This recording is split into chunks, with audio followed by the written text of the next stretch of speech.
They hate when you elevate. They stacking up losses, I'm handing them out, yeah, I had to go delegate.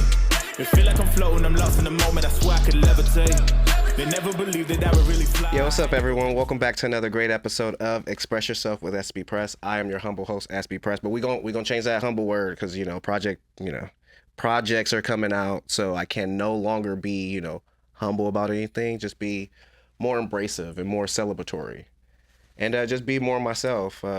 Nothing about me is ever arrogant or I guess egotistical, if that makes any sense. So let me just start off by saying thank you to my proud sponsors, King Vision, Burgundyism, Shoe Pugs, Self Love, Tilt Inglewood, and many more to come. Also, Free Few. We got a photo shoot coming, so stay tuned for all that stuff. But you guys already know how I like to start every episode with an expression of the episode. And the expression of this episode I want to say is free. Ooh. Okay. One thing that I just indulging into your music, who you are as a person, you're a very free individual, free spirited. Mm-hmm. You are very open to things. You're not closed off. And I feel like a lot of people, in order to embrace who they really are, you have to be free. Oh. Okay. I do my best. I like that. Okay. I think we're trying. No. Oh, yeah. I'm loving what we're starting because we're trying. Trying is no longer a vocabulary word in your vocabulary. Okay. Mm-hmm. We are doing, or we're in the process of. Trying is a state of mind, doing a state of action. So we are doing, we're working towards, we're working inward. Yes. No more trying. I think when I use the word trying in that context, what I mean is I'm making a concerted effort to. Ooh. Not exactly like I'm trying but I'm failing, but more like it is a conscious effort to get out of your head and actually actively work on getting out of your head, because I have a really noisy head. Same. I'm an overthinker too. What? I'm a light sleeping insomniac who overthinks. So 2.5 hours, maybe even 3 max, and then I'm just up as if I had coffee or a Red Bull. I just have all day energy. It's weird. And I don't want to know the secret of why I look as young as I do, because then it starts reverse. But he's 95 years old, you guys. This is insane. Mm-hmm. I hide the grays very well. It's like Cocoon, the movie. It's like, oh my gosh, I love that movie. Wow. So good. I cried. Ladies and gentlemen, without further ado, I have the amazing, talented producer, artist, and individual by the name of Witch Cabin. Hello. Welcome.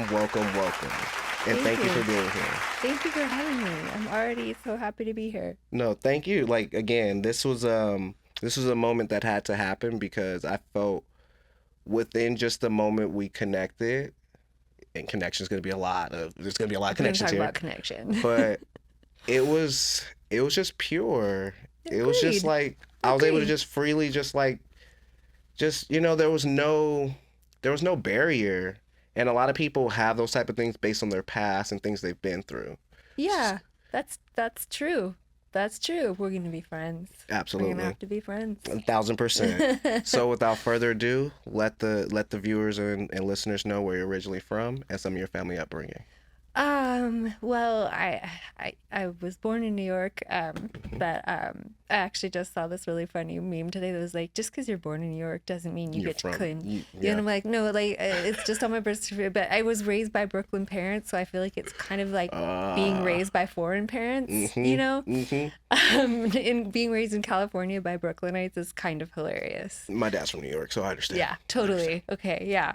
But then I grew up in San Francisco with my mom, and then I moved to LA, a while back.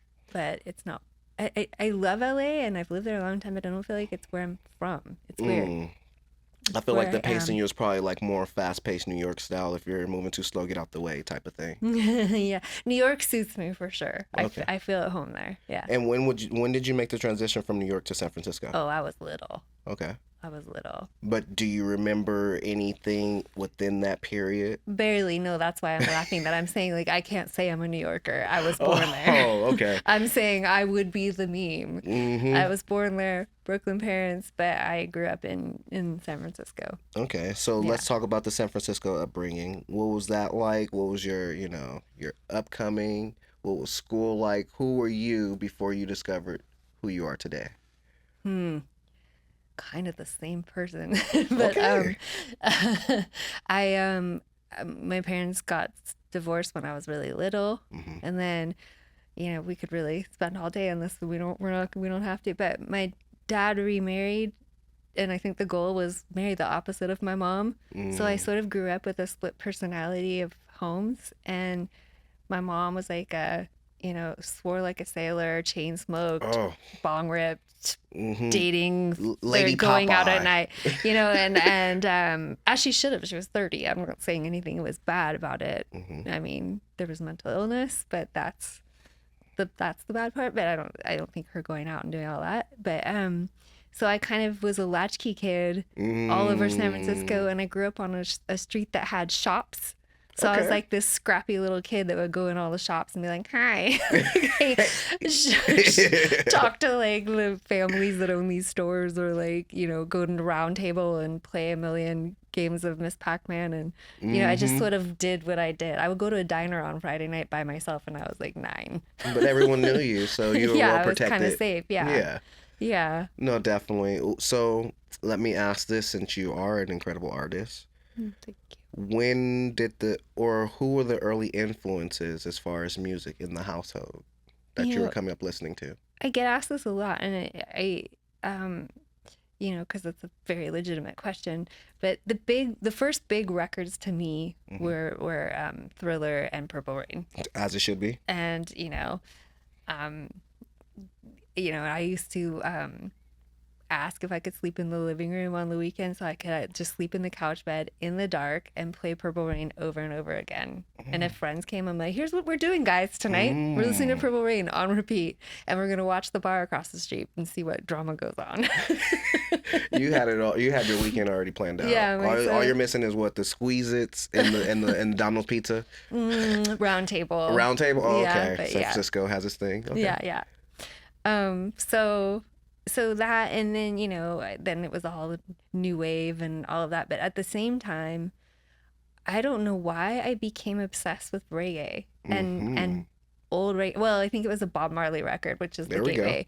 But then I started going up to the Haight and like buying used reggae records, especially compilations, because I'll be like, I'll like something on this. Something's gonna click. And now I look back and I'm like, man, I was buying cool records. I was just 10. I didn't know, but it was like Peter Tosh, and it was like Guava Jelly and all these other different things. I was getting so into You reggae. had the sound of music without even realizing it. Yeah, well, that was just the first thing that really I was like, this is my world.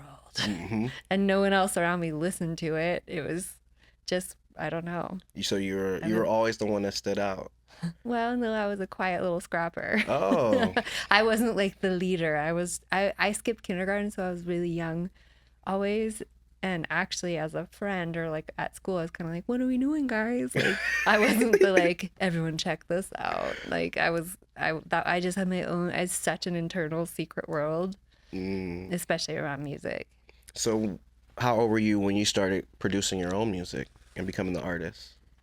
Well, it started with singing. Yes. And that was, again, like a big secret that I did by myself, and I didn't want anyone to know. How do you hide a secret like a voice like that? You have a lot of time alone. Like how? And then you get embarrassed at attention. Oh, okay. Like my mom would be like, oh, I hear you sing. That's beautiful. I'd be like, I don't sing. I don't know what you're talking about. What are you talking about? I don't know. It was my thing. It wasn't about anyone or anything else. And I used to like pretend I was a whaler. And do, stuff like that. But yeah, it was a secret. It wasn't anybody else's business till later. What made you finally let that secret out then? I didn't. My friend Danny was like an early producer who would, make like experimental test press records in San Francisco, in the late 90s. And he's like, I hear you singing and I want you to sing on my song. And so I started just doing like weird freestyles on his weird experimental records. And then all of a sudden cut to like, I'm singing over DJs, I'm singing at clubs, jungle, house, whatever. I'm on test press records, because that's just what San Francisco was at the time. Yeah. And then I started to, and then I had a a band called Electrosex with this Yep. Welsh guy who I was was gonna get super there. experimental. I was gonna get there. There's a specific story of a specific show where things did not go the way that it should have went. Someone You're did outside, their homework. This is what I do. They sent you to the right person for a reason. You know, so I want to talk about that tearful night that turned into an amazing journey for you. Okay. Wow, you saw that video. Absolutely. Absolutely. Okay. So yes, first off, okay, well, I mean, there was a bunch of, this is an adult show, so curse words all happen. Oh, but fucking great. Thank you. what the hell were they thinking with all the freaking mushrooms that they were taking prior to a show that was really, really important? Because it wasn't important to them. These were just some guys who didn't give a shit. They were like in San Francisco for a week, and they're like, "Yeah, we'll play. You know, we'll do your show with you." And then they didn't care. And to me, it was the most important thing in the world. It was Absolutely. the first time I was ever on stage, and so to fill you in real quick, the guys that were supposed to back me ate a bunch of mushrooms and forgot all their parts. And I was already such a nervous wreck that I felt so unsupported. But in San Francisco back then, if you literally were like, I'm going to cut my nails, people would be like, well, 400 people are coming. That's so exciting. People showed up for everything. So like everyone came, and me being me, I probably had a crush on like 10 different of the skaters that lived on my street. They were all there. Everyone was there. And, just felt like everyone was staring at me that I didn't want to watch me fail while I failed. While you were failing. And then I just cried. It was very humbling, speaking of humbling. I think humility is important. It very much is. But I've learned to believe that you got to speak things into existence or they don't exist. It's one thing to, yes, be humble and, be modest, but it's another thing to also be celebratory of the small victories as well as the big victories. Of 100%. Taking moments to really appreciate it, because sometimes, well, not sometimes, a lot of times we're our worst critic. So we don't take the time to appreciate the milestones that we do achieve, then we'll just think that we're just on a treadmill. We're moving, but we're not going anywhere. So it's always a situation of that. So transitioning over from the horrible tears to probably the tears of joy within that conversation. Talk about the individual that came up, sat with you, and basically was like, yo, come be a part of my band. Let's do a band together. Like, well, talk about that. He is this very soft-spoken, but he was a Welsh artist guy. His dad was like a famous painter in Wales, and he speaking of free in a way that I will probably never be, and just kind of like, well, this is art and I get to do it. And unapologetically, the first time I met him, my friend Renee, or no, maybe he said, let's do a band. I can't remember what order, but my friend Renee, who was the mutual friend, was like, yeah, let's go watch him DJ. So we go to this tiny club in the Mission, and he's got a Teletubby strapped to his DJ booth, and he's intermittently playing a buzzsaw with a really good set. But he's like a really good DJ, but he's like, well, this is lovely. I'm going to throw in a buzzsaw. And there's just a Teletubby there because he thought they were funny. And like, that was his DJ set. That's interesting. And I went like, yeah, we have to do a band, obviously. Yeah, I mean, the visuals is already there, so yeah. And he's like, oh, hello, I'm Charlie. Like, very soft-spoken and buzzsawing. He might have buzzsawed the Teletubby. I can't remember. I feel like that was a whole point of the prop. Like, I'm gonna have this thing that everyone loves, and I'm gonna have this buzzsaw, and I'm gonna just combine the two. Maybe, but I think he actually genuinely, I think it was an earnest love of Teletubby. A sort of ironic earnest. I was gonna say that's a whole nother thing within itself. He was a Furby. No, just kidding. Hey, teach his own. Teach his own. Maybe. I don't know. Maybe. But I'm glad that conversation happened because it kept you going. Yeah. Because I know in that situation, and usually the first can be a make or break situation. So talk about things like that for other people and how they should persevere over those circumstances. Well, who do you think remembers that show besides me? I mean, I think we, you know, I just, I shouldn't even go. Do I go there? Do we go there? Hmm. The other night I did an open mic and I didn't know if I was going to get called up or not. And I ended up getting called up. But in the meantime, I was super nervous and I hadn't eaten dinner because I had done a radio show before I went to that thing. And so I had 2 drinks. Two, everyone. I'm such a baby. On an empty stomach. On an empty stomach. Your girl was drunk. Yeah. Like drunk. And I got called up and it's like I feel like Like crazy. a whoa, Twilight Zone moment. Yeah, and then Yep. I'm like, the next time, like, what is wrong with you? Like, you're a drunk person on stage, and I'm beating myself up, and then I'm like, who's gonna? First of all, everyone's drunk. It's a club, but I feel like, oh, I was unhinged, and you remember it through this like filter of everyone's staring at you, The being like, spotlight is on you. look at you, you idiot, and kind of like. No one's thinking about me. Or if they are, they'll be like, that was that drunk girl. Yeah, I remember her. And I'll be like, yeah, that was me. Hmm. She was the bomb, the Jaeger bomb. Well, it was this Tanqueray and grapefruit drink. It was really delicious. It was really strong. And I'm sorry, everyone. Your girl got drunk on 2 drinks. I mean, they say if you don't use it, you lose it. So I'm guessing you haven't been using your Flexing my drinking muscle. right, enough. extending your tolerance level. So Well, you you gotta eat some food. for sure. Yeah. You definitely can't drink on an empty stomach. Yeah, I mean, I have 2 drinks often, but usually not. Yeah, having not on all you. day while nervous. Yeah. Yeah. So you still get nervous performing? Yeah, because I took a big break and I haven't really performed much in like 10 years. Okay. Like, And talk about what that break has meant to you, whether it can be negative or positively. probably came out of negative and wound up positive. I think there's a lot of different reasons I took a break, but I think it was loss of belief in things that came about for a million different reasons, from having a lot of career almosts to also to no fault of his own, but I being married to a very successful musician kind of made me dim and question myself, and to be honest, and a lot of other things. And then I had a kid, and I just was like, I've got to kick butt at something instead of like half almosting at this dream. And I realized looking back, I'm like, I didn't have full confidence in myself. I lost it.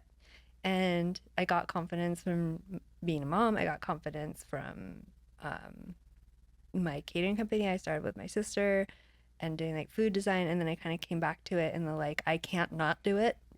And then my heart was in it in a very different way. Like, I didn't feel like I had to please anyone except myself, and for real. Like, not like, and of course I care what people think. You always care what people think. Absolutely.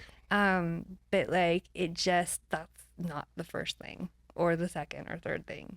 At this point, once people are listening to it, you'll get a little like, but when I'm making it, I'm not like, is this gonna be a hit? Or like, is so-and-so gonna like it? Like, I don't think that way anymore. And that has been very liberating. No, absolutely. And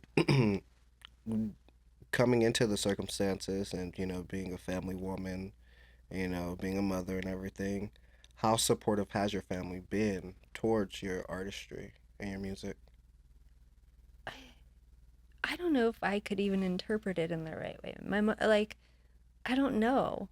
That sounds weird. No, that's honest. Like, you can feel really unsupported and not realize you are supported, or maybe you just aren't supported, and that's normal. I think when you do arty stuff, people think you're weird, and people think I was just listening to it on the way here. I was listening to an interview with Jack Antonoff, and honestly, I totally wrote the guy off. I was like, fun little song, whatever. Like, not my dude. I didn't pay attention. And my friend was like, I underestimated this guy. Listen to this interview. But why did I bring him up? What were we talking about? what were we talking about? Support. Yeah, he was saying how, in America, especially because we don't subsidize the arts, the way in other countries and stuff, it's kind of like a loser job. Mm-hmm. Like, well, what are you really gonna do? So it has that element of like, okay, well, if she thinks she's gonna do that, that's cute, and no one thinks you're real until you're like, you've been advocated for by the systems that say the machines are pushing you. Yes, and everything. like, oh, you have this many followers, you are real. I tell people all the time, let's get back to being social instead of social media. Let's get back to living instead of living for likes, because we are definitely losing not just a sense of ourselves, but a sense of like reality and how the real connection, the human connection, because we're too busy connected on, our phones and stuff. Well, it becomes a substitute, and it's even become this weird proxy where like now we're saying things in Morse code. Everything has a freaking like 3 letters for a whole sentence now. Or letters? Wow. Yeah. It's usually an emoji. I'm really amazed. Yeah, well, people are still using like LOL and stuff like that. Emoji. Yeah. I'm guilty because I think it's funny, but that is not a replacement for language. But I think even the way that people, a lot of my records about this, but the way that there's sort of these games that people play with each other. And I'm like, what's really interesting? When a guy likes you, he will not watch your stories.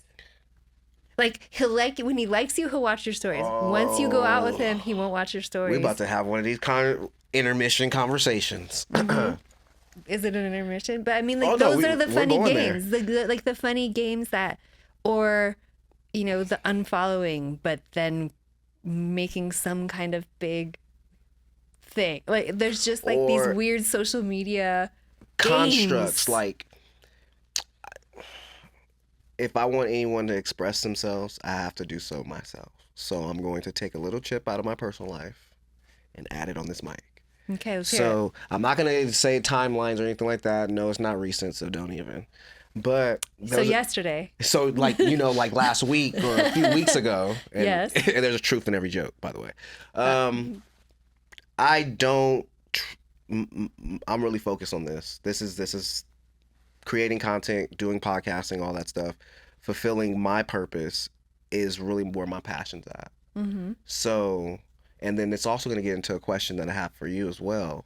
But for me in my personal life, I find it very hard to really, because I'm a sucker for love, I find it very hard to really create those type of relationships within people because a lot of people have hidden agendas or ulterior motives. So just being a guy and say, hey, I like you, let's hang out, let's get to know each other. Those things are kind of undermined now. So it's like, I'm going to look at this person's social media. They have a certain amount of numbers following, then that person's cool or whatever. When it's like, this doesn't dictate what the person is internally. Oh, so you mean like the research that you can sort of do on someone now? It's just like everything's out there. No one's really like having these real connections and real talks and getting to know each other. Everyone's kind of like, oh, let me just check out who you are on the internet because that's what real world is, Matrix. But I think we really need to get back to, I'm trying to stay away from the connection word, but I really think we need to get back to genuine connections. Well, beautiful, because so do I. I'm writing a whole record about it, sort of by accident. But yeah, it's just, I was reading this thing too. Am I just going to sit here and talk about all the things I read? But it's this woman saying, like, women know how to have friendships with each other. Your friend texts you and you're like, oh my God, girl, what's up? And then, like, when it's like a dating situation, you're like, let me wait 4 hours to make sure that I can sort of maybe hurt them a little bit into liking me. It's like so... Mind games are just... And I'm kind of like, I'm not like that. I won't do it. I won't. I'm like, you take 6 hours to text me back. I'm going to text you back when I see your text because I'm going to do what I do. I feel like he's just telling me just to say it. I had a situation where I would shoot a good morning text to a person and I won't hear from them until like maybe 1 in the afternoon saying good morning. I'm like, dude, it's afternoon, 1, 2. No disrespect, but there's individuals who do have... They work from the confines of their home. So I understand you're focused at home, even if you're not, and stuff like that, or even if you're not at home. I think everybody checks their phone every hour or so just to check the time. It's a Randomly. game. So It's a game. it's a game that It's a game. we're not here about me. We are not here about me. We are definitely not. But actually, I love pretending to be a therapist. So tell me everything. You're funny I'm because totally unqualified. I'm usually Dr. Feelgood, which is a mixture between Hitch and Dr. Phil. But just like Hitch, I can never get my own shit right. Okay. I can help everybody else's stuff. And for me, like I said, I'm a lover boy, so I initiate what I want. So I'll initiate honesty, patience, trust, because that's what that's my only expectation. Just reciprocate what I'm initiating. In these situations in life, there's too many games to where people are playing or they're making you feel as such because you are such, which is like the option. So if someone's if you feel like an option 9 times out of 10, it's because you kind of are. And then I don't know, just people just playing games, and I'm trying not to go too deep into my personal, but honestly, that's the reason why I just focus on what I need to, which is this. Well, we've made it really painful, basically. And like, because I was married for a long time, and now, for the last couple of years, I've come back into the world, and that's where this record came from, where I'm like, we treat each other how now? What? And I think I actually told this to someone. I sat him down and I was like, guess what? You're cute. You're super cute. Me too. And them, and them, and them, and them. Like, how many times do you want to say the same joke? How many times do you want to do the same thing? Like, do you want to have depth? Do you want to just, like, I finally was like, I'm so sick of this behavior. Like, good for you, but aren't you bored of yourself when you continually are on repeat? And like, you're really trying to make me go there. And I wrote it on a piece of paper that looked like a pirate scroll because it was a grocery bag. So I was like, that is so cool. I got some shit to say. Because I was like, I'm just so cool. Sick of this shit. Like, okay, so I'm 1,000% sick of it. I even told my mom how sick and tired I am of it. My entire family knows, like, I don't do the dating, and if I do the dating, it's someone serious. So I feel like if I'm going to put any effort into anything, then just make sure, again, you have real intentions. And nothing worse for me than coming into a situation where someone has more reasons to be responsible, but they're lacking the maturity level. So on the surface, you can say, oh yeah, well, I completed this and I have this going. But internally, you don't have anything really to show for. Which, I mean, it's like, yeah, the intangible objects and stuff, diplomas, whatever the case may be. I don't care about any of that. None of that really matters if you don't have a good heart and real good intentions behind your actions. And the one thing that I hated in my situation, yes, I'm going to be personal, I'm held accountable on my side. There is no, like, short end of the stick. There is no bullshitting anyone. I tell the good, the bad, and the ugly, because I'm all about creating a sense of correction within myself. I don't want to be better for anyone else. I want to be better for myself. So things didn't work out, cool, but how can I be better for myself moving forward, not be better for the next person? And so for me, what really bothered me in this big picture, because one thing I hate is when you meet people from the other person's side, and all these people, like, they seem to take a liking to you. Everything's cool, but things go wrong because of that person. So who's holding that person accountable for the actions that they displayed? Because in my defense, in circumstances in life, in dating or whatever the case may be, oh yeah, my mom will tell me straight up. My cousin, my sisters, they'll tell me straight up, oh no, you fucked up. That was you. That's all you. But that's because I'm honest within the situations. I feel like a lot of people, they don't go back to their corners and tell the truth. So it eliminates the accountability part. Yeah, it's become very scary to be accountable. And sometimes I think, like, two things. People are scared of accountability, and also we've made it scary to be accountable. It's like, is it a safe place to come with the truth? But I think more than anything, like, I'm in this new phase where I haven't lost any faith. That's the weird thing about me. I'm not like, I'm not going to date anymore. I'm like, well, that was trash. That was trash. That was trash. Yeah. I'm like, but I'm not trash. And like, you know, people are like, it's not about your self-worth. And I'm like, you know what? I have insecurities coming out of my ears, but I also have a very high sense of my self-worth. Like, I don't think it's about my self-worth. I think it is an epidemic in dating. But at the same time, I'm kind of like, I'm going to show up how I would want someone to show up for me. And I'm like, I'm going to normalize. And like, I do kind of have a new boo. Okay. But I'm like, Little boo thing over there. Little boo thing, okay. Don't watch them. But I'm like, I'm just going to flirt. I'm going to tell them how cute I think they are. I'm going to tell them how great I think they are. I'm going to be incredibly happy when I see them. I'm going to be like, I can't fucking wait to see you. I'm going to be your biggest glow up. And if you think that makes me weak, if you think that makes me not worth chasing, if you think I'm supposed to hurt you into liking me, I don't know what to tell you. And like, I don't want to do any of it. It's funny because I'm a giver. Yeah. Everyone around me knows, like, and it's only because I've seen it done the right way. So it goes back to faith, what you're saying. The reason why I have the truth and the faith in my arms, my grandfather had a saying: stay true to your faith, keep faith in the truth. That's a part of my DNA.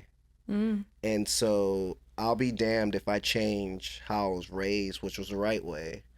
Flowers, kind gestures, appreciating your presence, with some presence, but my presence being the main one. But I'll be damned if I change because people aren't willing to accept, or because people have endured so much bullshit in their lives that when some real shit comes, they don't know how to be appreciative of it.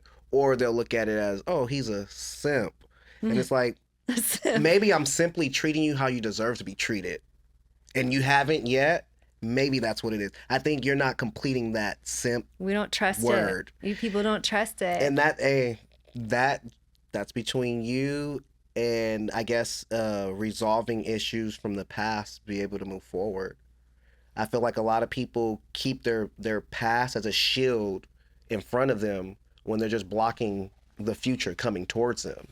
Maybe. I think also, like, and I'm not going to go into a woe is me at all here, but I think I actually come from the place where I should be the person that's guarded and angry and whatever, and I'm not. I'm kind of the opposite. I'm like, I don't want anyone to feel like that. Like, I want to big up the people I care about. Absolutely. And if I like you, I want you to fucking take a warm bath in it.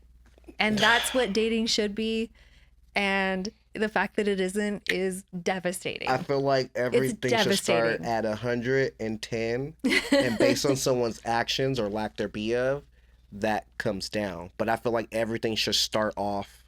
It's just joy. What it is basically is a joy deficit. At the end of the day, you're like, this is so boring. But then also people. It's just boring. I have to say this, people. We are not mind readers. So can we at least communicate?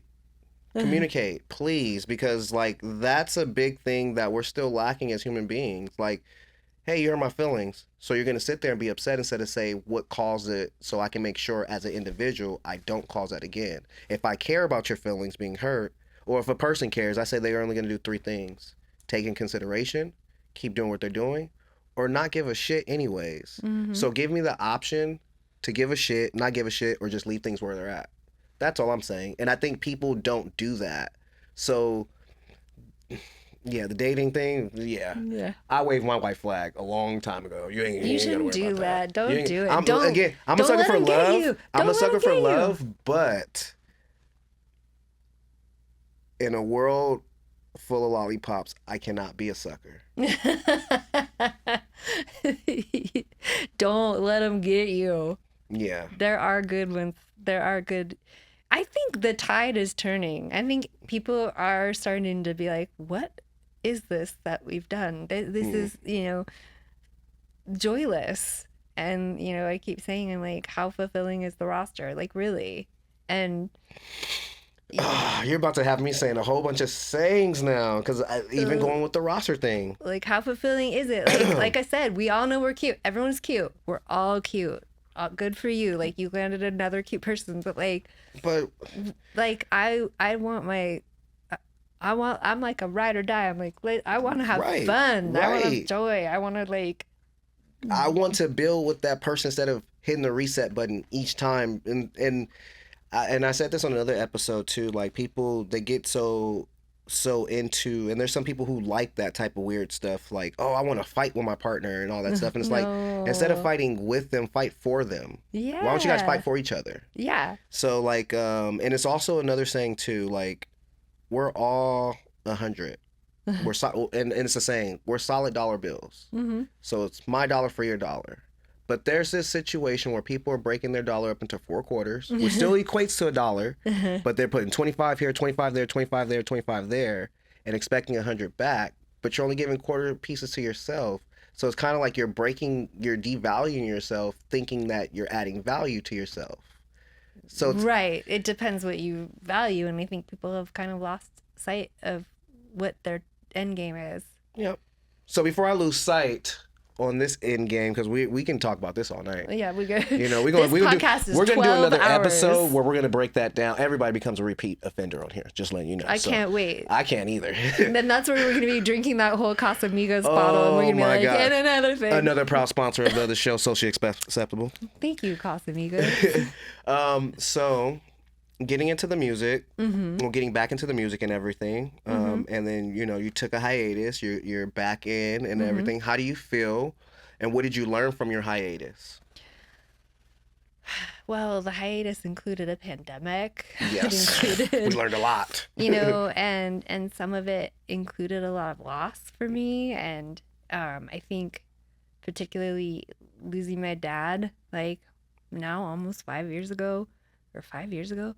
At the beginning, or like less than a year into the pandemic, really made me look at myself and my life. And because he was 72, and it wasn't like an illness, like he was swimming laps and had a massive heart attack. It was just like, very boom, what? Like he was very much alive.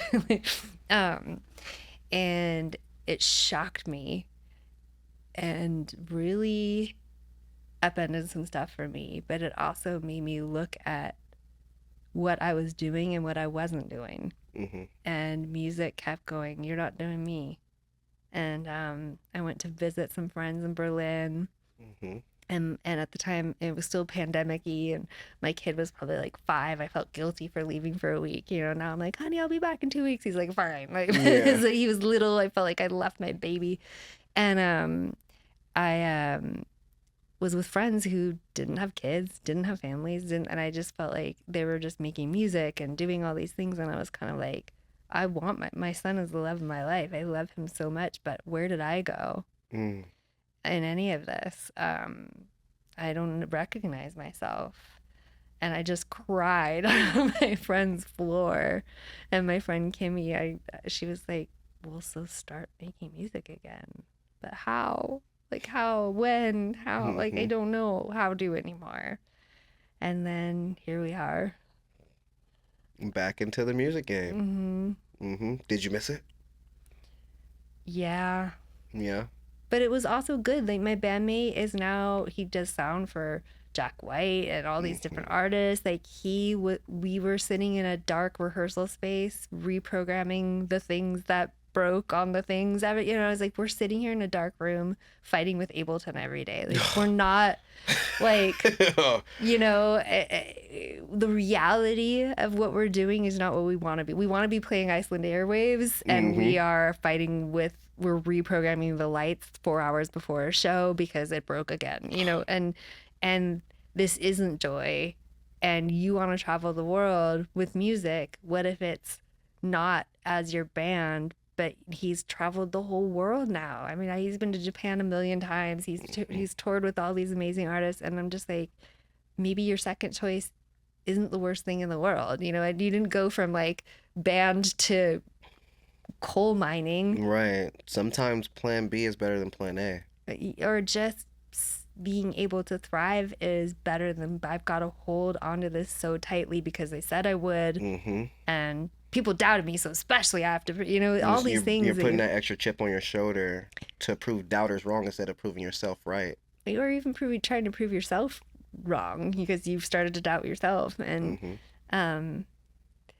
yeah, so I think that the feeling of doing something well sometimes might be more important than doing the thing that's your dream for a minute, you know? I agree. Which was the scariest thing in the world. You know, you give up and you just let it go. And how dare you put it down and think it's ever going to come back for you again. But If it's meant for you. it was the best thing. Hmm. If it's meant for you, you'll be right where you're at. And now I'm like, my son is 2 years away. We're actually going to New York this summer to do an Ableton course. Oh, I'm doing mine so I can program my live show. It's like a super advanced. They're going to help me. But they have a summer youth program. And I was like, I'm going to summer camp with my son. Killing two birds with one stone. I'm right so there. excited. That And is I'm like, dope. basically, I'm grooming him. Yes, in a great way. To be on stage with me. I'm like, you got 2 years to start being on stage with your mom. You start touring with your mom. Get your Sound of Music right now. He's got it. That kid has the yeah, dust. we're gonna be good.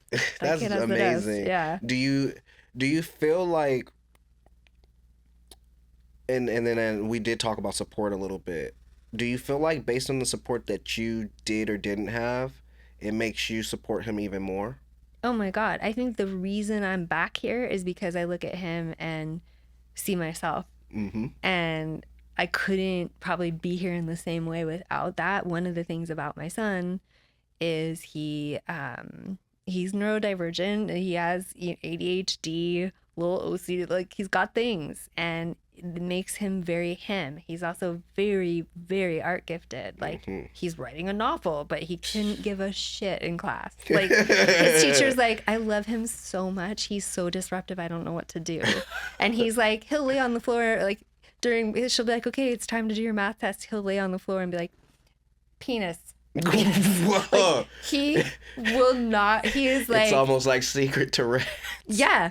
Yes. It kind of is. So like he's not aligned with the straight line, and I wasn't outwardly like that, but very internally like that. I was like in space, and then people would get up and they would be like, she's gifted, we'll put her in gifted. Wait, actually she needs to be in special ed. Like they just did not know what to do with me because I wasn't engaged in what they.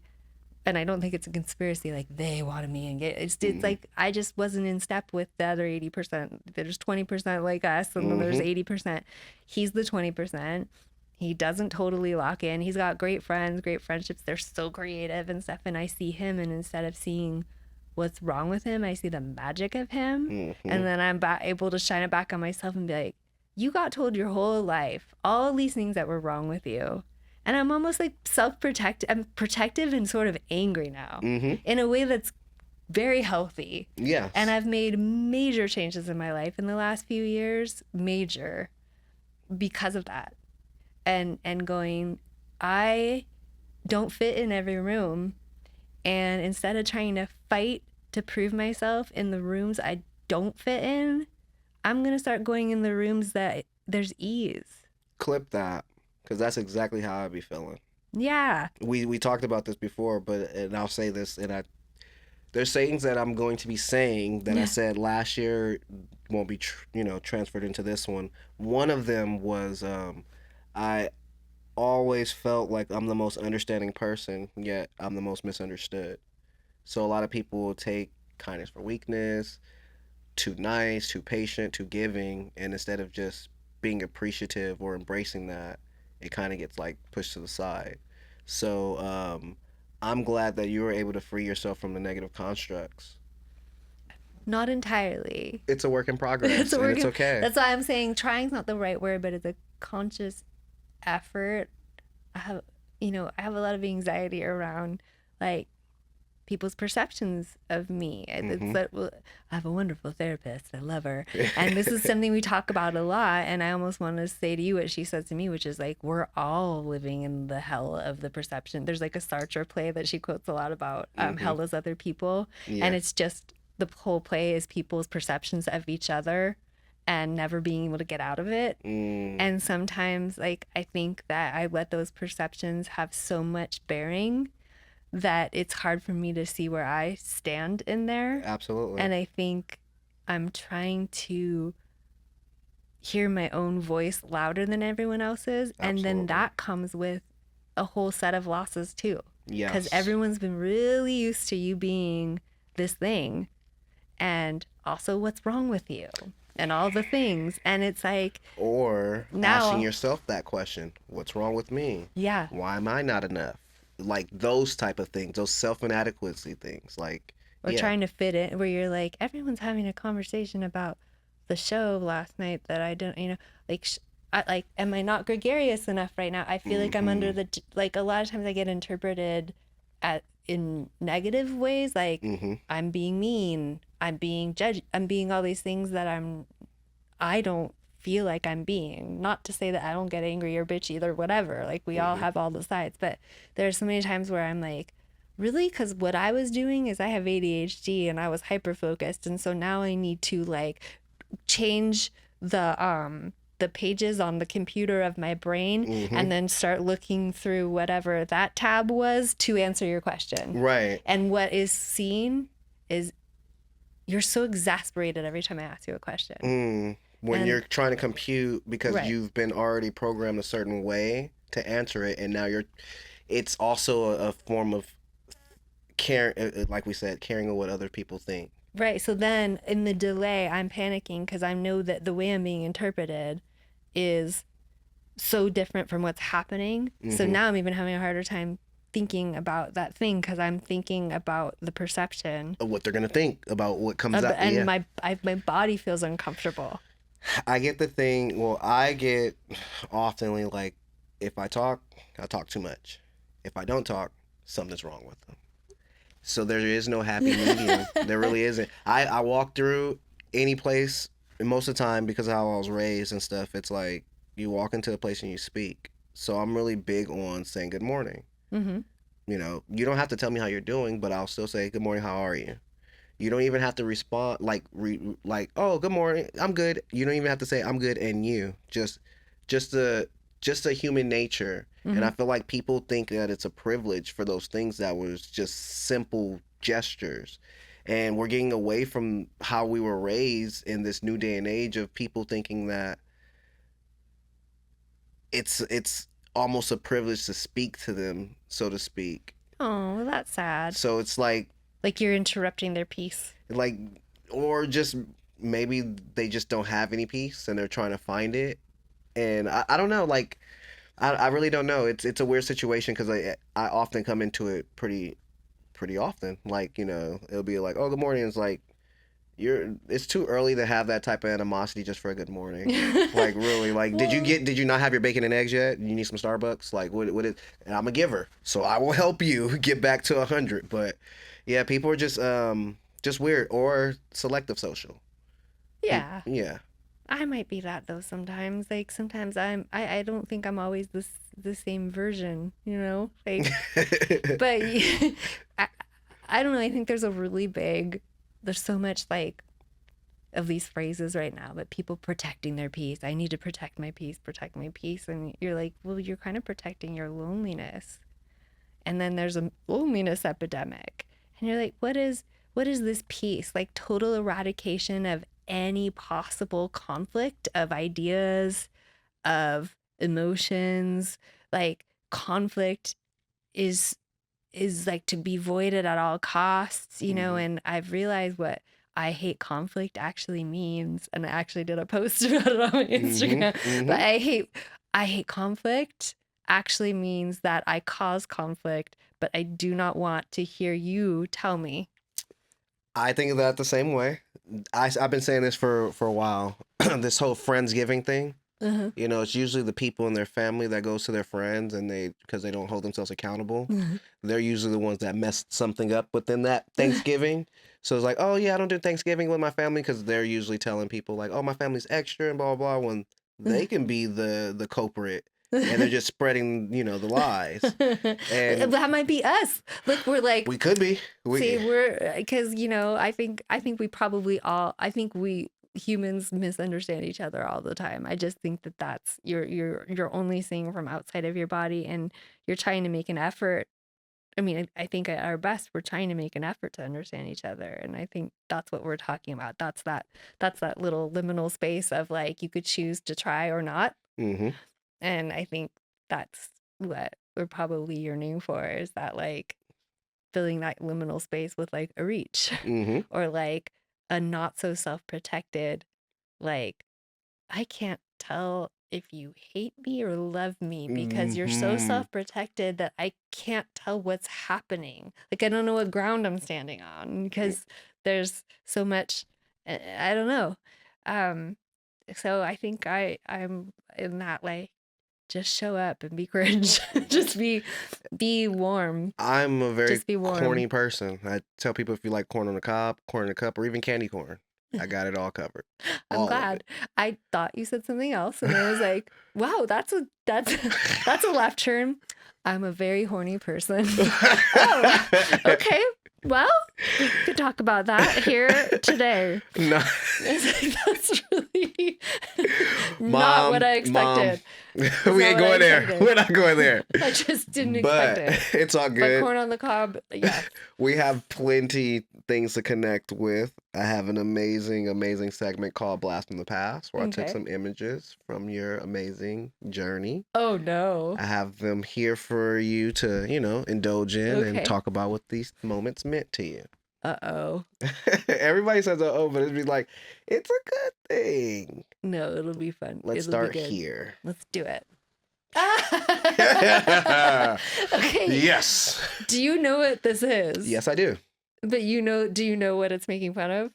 In this particular one, no. Okay. This is lovingly making fun of this it's called, what is it called? No Filter Philosophy. Mm-hmm. And it's a cartoon dog with a now I've heard the same AI voice and other things too, but it's like an AI voice in an AI mid-century background apartment, and the dog is a cartoon who's telling it to you straight about your attachment. Your avoidant attachment is making you blah blah blah blah blah. It's like accusing you of all the shit you're doing in therapy speak. And I thought it was so, like, when I first started doing We Want Connection, I was like, I want to kind of make fun of the tropes, and I was this is my dog. Mm-hmm. I was at a cabin, witch cabin, and my friend Mike was visiting, who has such a English accent. Like, he's so tragically English. I love you, Mike. And so I was like, you should narrate it as the voice of the dog. And like, so the whole thing was, have you been showing up for people? It was like this whole thing. And we were crying, laughing. We thought it was so funny. And my mom, like, was still alive at the time. And she called me and she's like, are you okay? Like, what's going on? And I'm like, Ma, it's art. It's a joke. You gotta stop taking it so seriously. But yeah, I did one where my kid was like, I thought it was funny because they're like, the reason that you have anxious attachment is because when you were a baby, no one held you and blah, blah, blah. So I had my kid act out like, when you were a baby, no one loved you. Hard stop. All right. This is over. And I put him in a lamb blanket and then had the like sizzling egg, like, this is your brain on drugs thing. And it just is his voice going, when you were a baby, no one loved you. And again, my mom, are you okay? Like, why are you doing this? Creating PSAs and stuff. That was so funny. That is dope. I recommend you probably pick it back up. Just say. Okay, maybe I should. I'll start back with my, they very didn't humorous. land as much as I wanted them to. They just made people worry about my mental health. I think everything is all about timing. Maybe. So This was one thing I can give you and still have too much of, which my entire family says, these are my red flags. If someone asked me what my red flags were, too patient, too giving, and too nice. So one of them I'll give to you is patience. Okay. Just be patient with the process. Yeah. Don't worry about the microwavable stuff. Some things need a preheated oven, and it takes a little bit of time. You're right. It's a But slow the meal is roast. actually, someone said a slow burn. It's a slow burn. Yeah.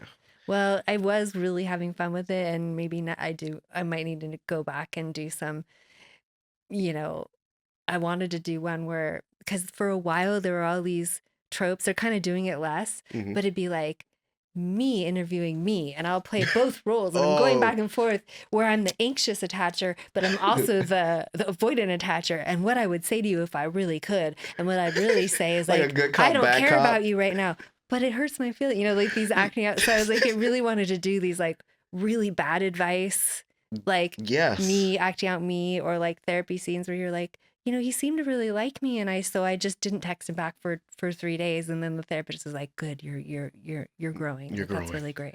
we're gaining. Good work. Good work." We're gaining. You know. Like a Dr. Melfi. I wanted to be like a Dr. Melfi type.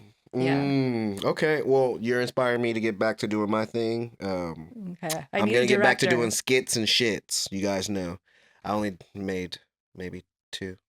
Okay. One actually stuck. It was the Skits and shit. Yeah, you spend all day watching TV as your life passed you by. I did that, but it was more so for my podcast. Okay. You spend all day watching lame podcasts as your life passed you by.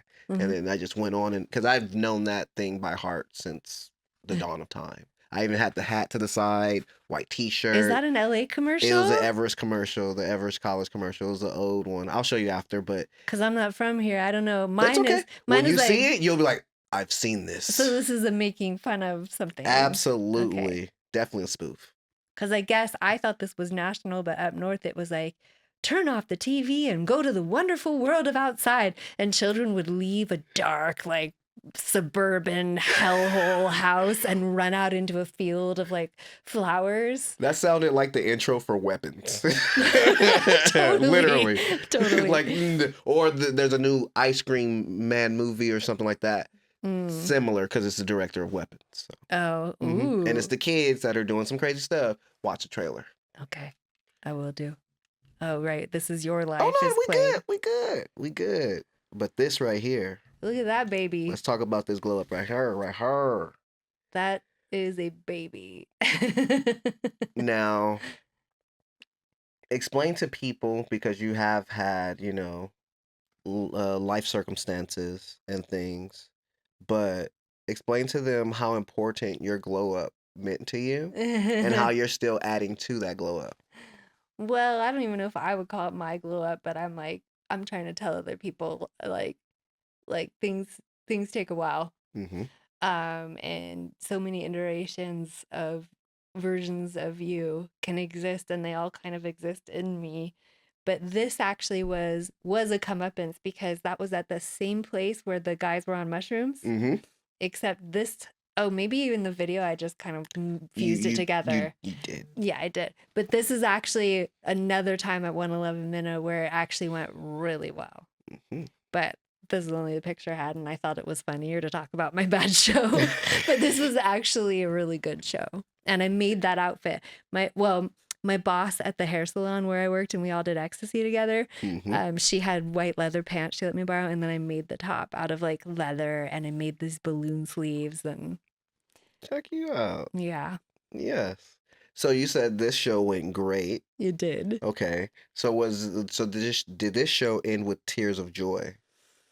I don't remember. This show ended with a flight. I actually got on a flight to go to the Miami Music Conference with my friends. Oh, there we go. So I had a goddaughter. I lived with my goddaughter at the time, and she was 2, and her mom was on tour, and so I was almost like a de facto mom for 2 weeks, and I was like 22. I still talked to the dad, and so I'd sort of gone through this, like, just me and Violet, like, 2-week cocoon, and then played this show, and then went to the Miami Music Conference and just was, like, out of my mind for 6 days. Oh, I mean, hey. Like, at least it wasn't 7. At least it wasn't 7. I feel like my life is still sort of all of those. Oh, don't do that with the number that you said and the number I said. Okay. Yeah. Kids nowadays. 6, 7. Yeah. Oh, my son's like, Ma, 6, 7 is cooked. You're so lame. Because I called him the other day. I'm like, guess what day it is? 6, 7. And he's like, 6, 7 is cooked. When the kids tell you, yeah, that's not cool anymore. Yeah. And I'm like, that's when it starts to get good. Because I like when it's funny. Same. That's what I love. And I love this amazing creation. Talk about what inspired it, and also talk about the behind the scenes aspect of creating the song? The song. Mm-hmm. Okay. I wasn't sure if you meant the photo or the thing.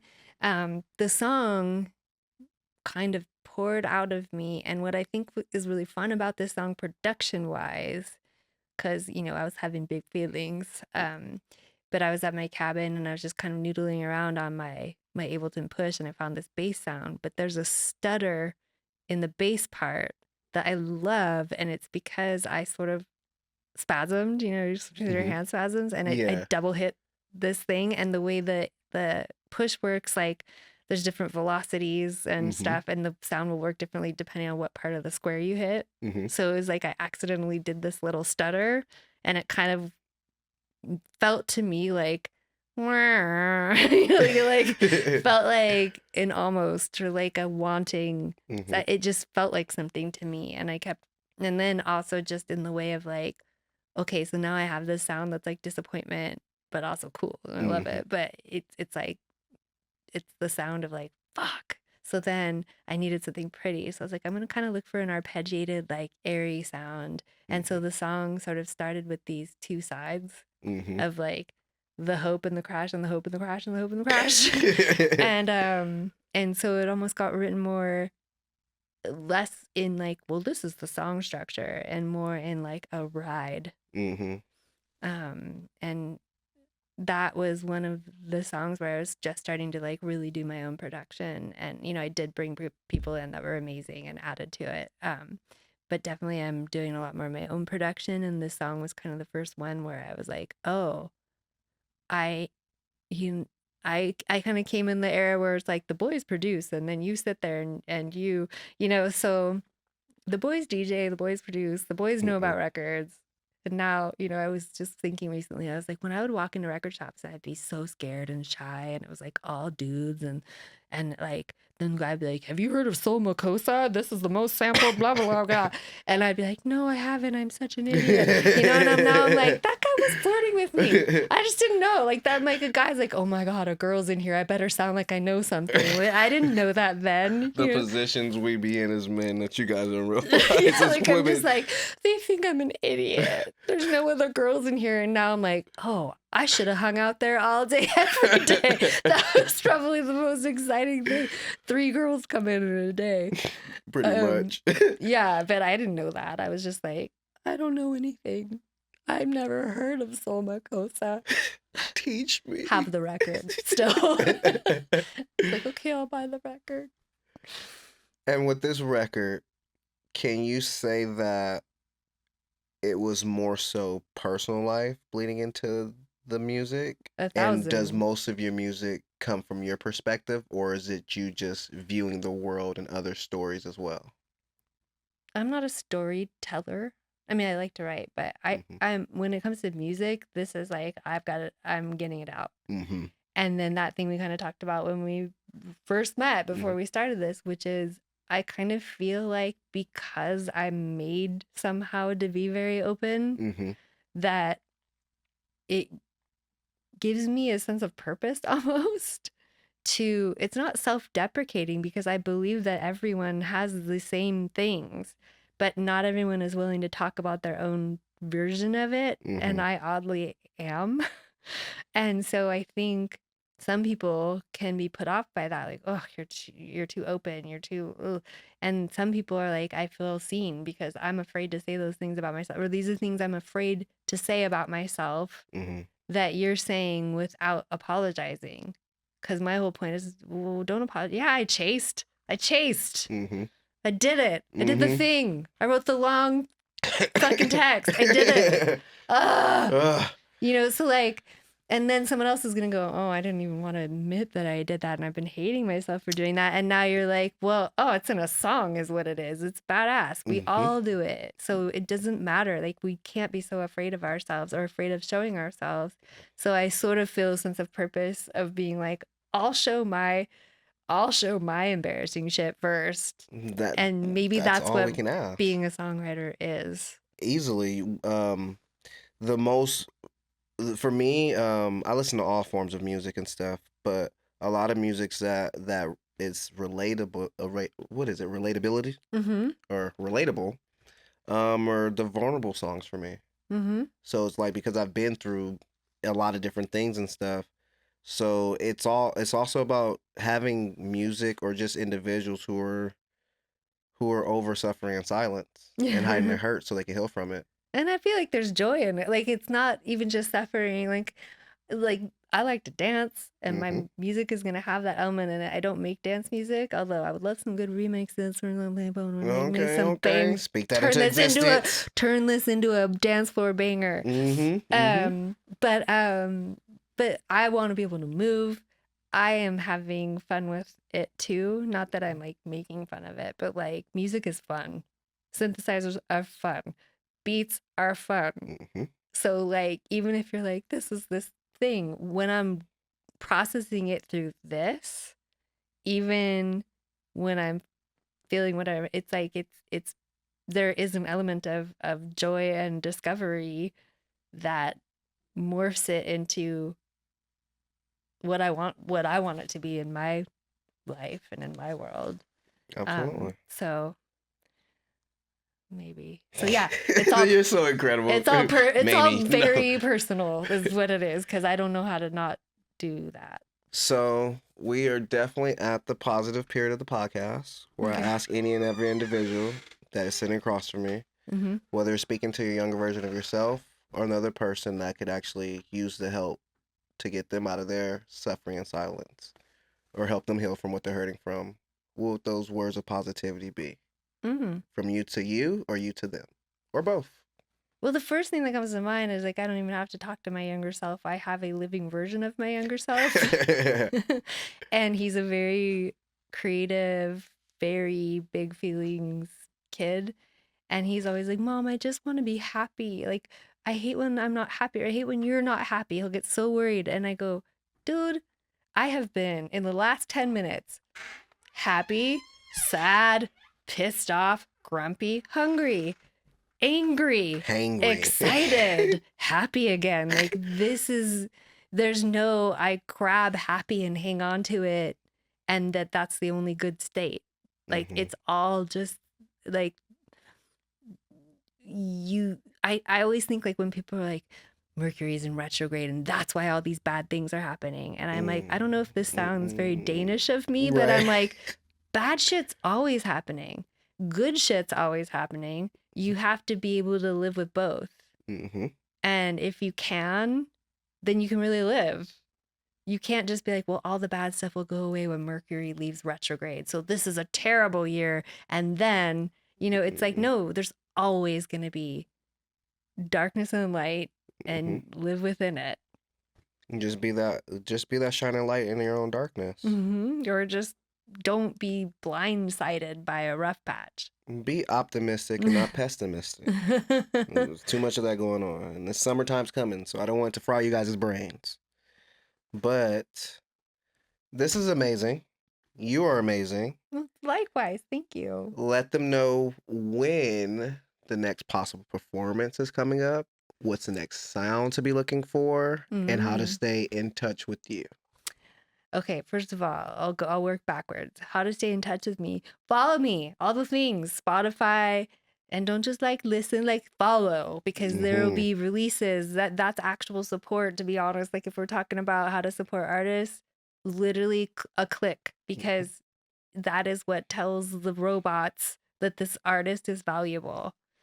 It's no longer going to the store and buying a CD, but you click on it and the algorithm will thing, and then people will take you seriously because they saw that number of things. It's so lame, but it's true. So follow. And then you'll also know when new things are dropping. I'm working towards an album or extended EP that's probably going to come out at the end of the year, and until then I'm going to be doing a song every 5 to 6 weeks. So the one that just came out is a Prince cover, which sort of happened by accident, but it seemed aligned, and that just came out on June 2nd. So and then there's more songs to come. And I'll probably be playing live not till the fall, because I'm going to be going to New York to work with like the Ableton people because I'm going to be working I'm going to be playing probably by myself. And so it's going to be all about choices in advance and sound Placement scaping and knowing what I can play with and what to leave alone. So that I can sing, because I'm like, I need to do all the things, and people are like, it's okay. Just sing and do tweak, your thing, and we'll do ours. Tweak, here and there, but you don't have to just do a show every second. Sing first. But so probably in the fall, I'm gonna hit the ground running, playing shows. So that's the thing. You gotta follow me because I'm kind of new. I'm not new, but Witch Cabin is new, and that way you like get in early with me because. Things. Don't be late to the party. Don't be late to the party because it is going to be a party, and I have a lot to do and a lot. We're not letting any party poopers in. No, I let them in too. Oh, you letting the party poopers in? Okay. Of course. Come on, the water's warm. The water's warm. I like that. No, but and then also, you mentioned this amazing song that you just released on the 2nd. The Prince cover. Yes. Did you hear that? No. We're going to have to, I'll talk about it off air, but that was the last image I had up here for you. Oh, was what? Was the cover. Oh, the cover of the Prince cover. Okay. And It wasn't showing up? Unfortunately, no. But we'll figure something out. I mean, I know what it is, so if you wanted to talk about it, we could. Absolutely. Talk about the depth of the song and how much passion it was making it, because that's this one was really fun because it's a Prince song that was also covered by Cyndi Lauper, who I don't know if there's a more fun artist than Cyndi Lauper. Like, just like when you hear her name, it's a whole visual. And same with Prince. They're so iconic, both of them. Like, what right do I even think I have covering a Prince, Cyndi Lauper by way of Prince song? But it's just, I just started noodling with a bass line, and I was like singing to it, and I was like, when you were mine, I was like, this sounds like this to me. And I thought, well, I've never done a cover. I'm doing it. I'm gonna do it. And so I did it. And then it was kind of fun because the lyrics, because I never do covers, the lyrics weren't entirely mine, and they're a very Prince 80s. There's some great things like that were so fun to sing, like I let you fool around, like kind of these like things I would never say. And what's funny is a lot of people don't pick up on that. Like my friend Patrick was like that. No, my friend Patrick was like, "Did you have a threesome?" I was like, No, Prince might have. He goes, "Wait, what?" I'm like, "This is a Prince song, you bozo." But so there's been some questions about my lyrics, like, well, who's the guy? He? I'm like, it's Prince. It's Prince. And the sort of androgyny of it falls in line with that. So I kind of like being like, I know you're with another guy and all that, because that's so Prince. But yeah, so it was fun to be like, I let you wear all my clothes. I gave you all my money. It just like, it was really fun. I'm glad that you're getting that type of reaction out of people too. Because like sometimes that will make you want to do it even more. Because you explaining to him whose song it actually came from made him realize, like, oh, he was having a threesome, not you. So somebody can learn something new every day. Somebody can learn something new every day. I was like, you gotta ask Prince. I don't know. Ask the man when you can ask the man. Yeah. So now I'm asking you, let all the viewers and listeners know where they can find you and all your incredible music. Oh, well, thank you. Oh, right. I told you to follow, but I just kind of nebulously. You just said follow, but just follow. Yeah. Witch Cabin Music on Instagram. Witch Cabin on all the streaming platforms. And those are the major ones. I've got a website. Who goes there anymore? But it's witchcabin.com. Well, everything's transitioning back into websites. Is it? Are websites becoming cool again? Yes, they are. Wow. 6, 7's out. Websites are in. That's how it goes. Okay. That's fine. Come to witchcabin.com. What I need you to do is sign up on my newsletter. There you go. Get all the stuff. Turn those notifications on. Sign up. Follow. Sign up. Join. Don't be a spectator. Be a joiner. Right. Joining's cool again too. Get in the game. Stop being on the sidelines. Those people who showing love costs $0. So make sure you guys are showing love to individuals that you know. Artists. Because there's too many individuals that don't know of you, your existence, but you'll be upping them like, you know, they birthed you, or like, you know, you guys are siblings and stuff like that, before you up your friend or up your siblings' content, music, art, whatever. Just be more supportive, because there's going to come a point in time where that same support that you give will come back. And I'm not saying do it for that reason, but just understand when you do good comes back. And also just like people I've noticed, like, it's okay to follow more people than follow you when you're starting out. It's okay. It's okay. Mm-hmm. It doesn't make you like uncool. It's not like a popularity contest. No. Follow all the people that inspire you. Don't follow anyone who doesn't, but follow all the people who inspire you. And if that number looks higher than the amount of people that follow you when you're getting started, who cares? And go back and unfollow the people that ain't following you. We're not getting retaliatory. I'm being messy. You know, La Russell, why didn't you follow me? Uh-oh. I followed you. I bought your record. No, I'm just kidding. I'm not going to unfollow you. He's fam. He's good. No, freaking, I can't say thank you enough. I can't wait until this happens again. Okay. Because yes, everyone becomes a repeat offender on this show, and life has several different variables to it. So one conversation doesn't cover all bases. So we're going to have multiple conversations. Okay, great. All right. So, ladies and gentlemen, you know what to do at this point. Hit that like and subscribe button. Leave a comment down below, or hit me in the DMs. I see everything, and I see everyone who sees everything. Don't be trying to be funny. Thank you to my proud sponsors. What does he see? I see the future. Thank you to my proud sponsors: Shoepug, Free Fuel, Burgundyism, King Vision, Self Love, Till Inglewood, and many more to come. We are working on a lot of different things, guys. I have some red carpet Q&As coming out. I'll be on more red carpets this upcoming month and next month, and in the future. There'll be more interviews coming up. I'm getting back into doing skits and shits. I also will be getting back into doing, Express Yourself Business Edition, Studio Edition, and Food Edition. So if you guys know anyone who could use a platform to genuinely tell their story to help the next person's story, send them my way. You guys already know where to send them. That's at Express Yourself with XPress. And, thank you to the Proud Network Studios for always rocking with me, because I always rock with them. Thank you for being the amazing individual that you are. Thank you for being free. And thank you for being here with me. Well, thank you for having me. Definitely. Totally a pleasure. No, pleasure's all mine. And like every Taco Tuesday, you guys know what to do. Tap in, because that's when we'll see you. See you guys next time. They hate when you elevate. The second of losses, I'm handing them out. Yeah, I had to go delegate. It feel like I'm floating. I'm lost in the moment. I swear I could levitate. They never believed that I would really fly.